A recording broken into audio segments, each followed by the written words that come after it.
या बातमीचे प्रायोजक आहेत हॉटेल रसोईघर। व्हेज नॉन व्हेज जेवण मिळण्याचे सोलापुरातील एकमेव ठिकाण हॉटेल रसोईघर, जय हिंद नगर, ITI कॉलेज जवळ, विजापूर रोड, सोलापूर। मोहोळचे नवनिर्वाचित आमदार राजू खरे यांनी काळे कपडे घालून सोलापुरात जलसंपदा मंत्री राधाकृष्ण विखे पाटील यांचा सत्कार केला आहे। राधाकृष्ण विखे पाटील हे मागच्या वेळेस महसूल मंत्री होते। अवघ्या 9 दिवसात त्यांनी अनगरला तत्परतेने अप्पर तहसील कार्यालय दिलं, त्यामुळे त्यांना जाणीव करून देण्यासाठी काळे कपडे घालून आलो आहे, अशी प्रतिक्रिया आमदार राजू खरे यांनी दिली आहे। काय विखे पाटील साहेब गेल्या टर्मला महसूल मंत्री होते आणि 9 दिवसामध्ये इतक्या तत्परतेने त्यांनी अनगरला अप्पर तहसील कार्यालय दिलं, त्याच्यामुळं आज मी त्यांना जाणीव करून देण्यासाठी हे काळे कपडे घालून आलो की साहेब, आपल्यासारखा वजनदार माणूस 9 दिवसात सरकार पळवून तुम्ही अनगरला अप्पर तहसील कार्यालय दिलं, त्याच्या विरोधात जाऊन मोहच्या जनतेने उद्रेक झाला जनभावनेचा आणि राजू खरेला आमदार म्हणून महाराष्ट्राच्या विधानसभेत पाठवलं, ती आठवण करून देण्यासाठी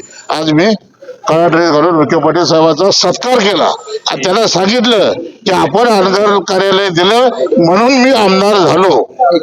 सोलापुरातील प्रसिद्ध हॉटेल रसोईघर, फॅमिलीसाठी खास जेवणाची सोय, विविध पार्टी करण्यासाठी उत्तम ठिकाण, सुसज्ज, प्रशस्त व स्वच्छ वातावरण, चिकन दम बिर्याणी, मटन दम बिर्याणी, मटन रोज मिळण्याचे एकमेव ठिकाण हॉटेल रसोईघर। 26 जानेवारी पर्यंत खवयांसाठी खास ऑफर, चिकन मंदी फक्त 799 रुपये मध्ये, रान मंदी 1299 रुपये मध्ये, अल्फाम मंदी फक्त 799 मध्ये, तर दम मुर्गा फक्त 699 रुपयांमध्ये। पार्सल आणि ऑर्डरची सोय, व्हेज नॉन व्हेज जेवण मिळण्याचे सोलापुरातील एकमेव ठिकाण हॉटेल रसोईघर, ब्लॉक नंबर 1, जय हिंद नगर, ITI कॉलेज जवळ, विजापूर रोड, सोलापूर। कॉन्टॅक्ट 9209942341 9518348788।